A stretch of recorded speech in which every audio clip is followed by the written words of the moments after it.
누가복음 9장 28절부터 36절까지 말씀. 저와 여러분이 한 절씩 교독하겠습니다. 누가복음 9장 28절부터 36절까지입니다. 이 말씀을 하신 후 8일쯤 되어 예수께서 베드로와 요한과 야고보를 데리고 기도하시러 산에 올라가사 기도하실 때에 용모가 변화되고 그 옷이 휘어져 광채가 났더라. 문득 두 사람이 예수와 함께 말하니 이는 모세와 엘리야라. 영광 중에 나타나서 장차 예수께서 예루살렘에서 별세하실 것을 말할세. 베드로와 및 함께 있는 자들이 깊이 졸다가 온전히 깨어나 예수의 영광과 및 함께 선 두 사람을 보더니 두 사람이 떠날 때 베드로가 예수께 여짜오되 주여 우리가 여기 있는 것이 좋사오니 우리가 초막 셋을 짓되 하나는 주를 위하여 하나는 모세를 위하여 하나는 엘리야를 위하여 하사이다 하되 자기가 하는 말을 자기도 알지 못하더라. 이 말 할 즈음에 구름이 와서 그들을 덮는지라. 구름 속으로 들어갈 때 그들이 무서워하더니 구름 속에서 소리가 나서 이르되 이는 나의 아들 곧 택함을 받은 자니 너희는 그의 말을 들으라 하고 우리 함께 읽겠습니다. 소리가 그침에 오직 예수만 보이더라. 제자들이 잠잠하여 그 본 것을 무엇이든지 그때에는 아무에게도 이르지 아니하니라. 아멘.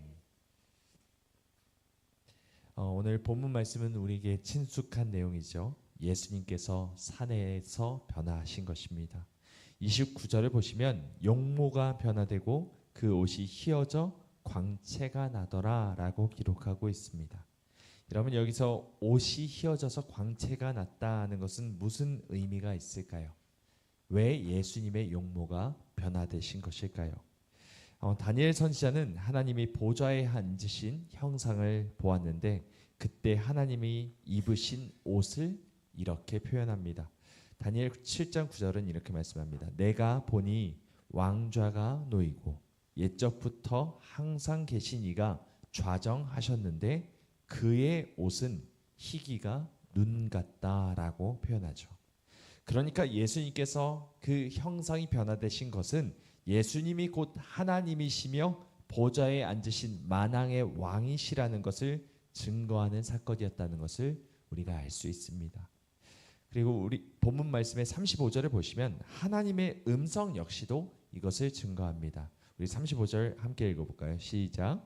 구름 속에서 소리가 나서 이르되 이는 나의 아들 곧 택함을 받은 자니 너희는 그의 말을 들으라 하고. 아멘. 하나님께서 예수님이 자신의 아들이심을, 그러니까 예수님이 곧 하나님이심을 드러내고 계시죠. 그런데 이러한 예수님의 변화가 언제 일어났다 말하냐면 28절은 이렇게 기록합니다.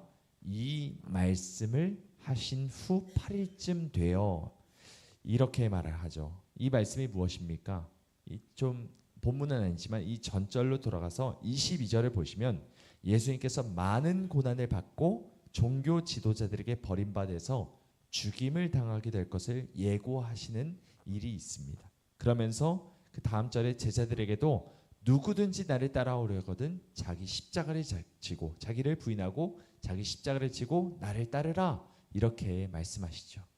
이 말씀을 하신 후 8일 후에 예수님의 형상이 변화됐다 말씀하고 있는 것입니다. 여러분, 이것이 무엇을 뜻합니까?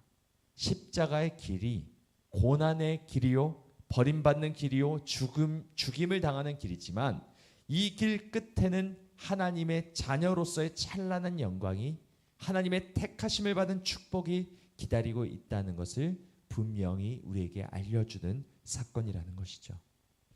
우리가 걸어가야 할 길만 보면 사실 의욕이 나지 않을 때가 많습니다.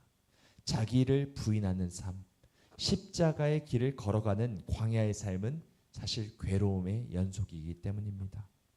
그런데 주위를 둘러보면 세상 사람들은 내가 가는 길과는 달리 크고 잘 포장된 길, 영광스러워 보이는 길을 택하며 그 길을 걷고 있으니 뭔가 우리 입장에서는 두렵고 불안한 마음이 들 때도 있습니다. 내가 잘못된 길을 걷고 있는 것은 아닐까? 이 길의 끝에 아무것도 없으면 어떡하지? 라는 두려움이 갑자기 우리의 마음 가운데 들어오게 될 때가 있습니다. 그렇게 자꾸 나의 믿음이 흔들리고 세상은 그런 나의 믿음을, 그런 모습을 조롱이라도 하듯 지금이라도 늦지 않았으니 이 길로 들어오라고 유혹합니다. 하지만 하나님은 또다시 오늘 말씀을 통해 우리에게 확신을 주시고 격려하십니다. 이 길이 맞다는 것을 보여주십니다. 예수님이 걸어가신 길, 즉 나의 삶을 과감히 버려버리고 오직 하나님의 뜻을 따르는 길 끝에 참된 영광과 참된 복이 기다리고 있다는 것을 분명하게 말씀하고 계시는 것이죠. 여러분, 예수님이 사신 이 땅에서의 삶이 어땠습니까? 여우도 굴이 있고 공중의 새도 거처가 있지만 예수님은 머리 둘 곳조차 없으셨습니다. 자신만의 시간은 1분 1초도 없으셨던 분이 바로 예수님이셨습니다. 예수님을 따르는 사람들은 다 자기 욕심을 채우기 위해서 예수님을 이용할 뿐이었습니다. 환호성을 지르고 자기를 환대해 주었던 사람들에 의해서 버림받았던 것이 예수님이셨습니다. 심지어는 모든 것을 버리고 자기를 따라 나선 이 제자들에게까지 버림받으셨던 것이 예수님이셨죠. 그리고 채찍을 맞으시고 나무에 달려 하나님에게까지 버림을 받으시고 죽으신 주님. 부활이 없고 영광이 없으면 예수님의 삶보다 비참한 삶은 없습니다. 하지만 하나님은 죽은 자들 가운데 예수님을 일으키시고 지극히 높여 하나님의 우편 보좌에 앉히셨습니다.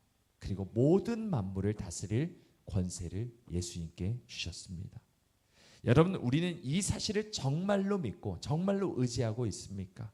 그저 말로만이 아니라 정말로 죽어야 사는, 우리가 자기를 부인하고 십자가의 길을 걸어야만 영광스러움을 얻을 수 있다는 이 사실을 신뢰하며 죽기까지 이 길을 걷기로 다짐하고 있습니까?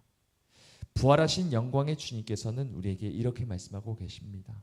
요한계시록 3장은 이렇게 말씀합니다. 이기는 자는 이와 같이 흰옷을 입을 것이요 내가 그 이름을 생명책에서 결코 지우지 아니하고 그 이름을 내 아버지 앞과 그의 천사들 앞에서 시인하리라 라고 말씀합니다.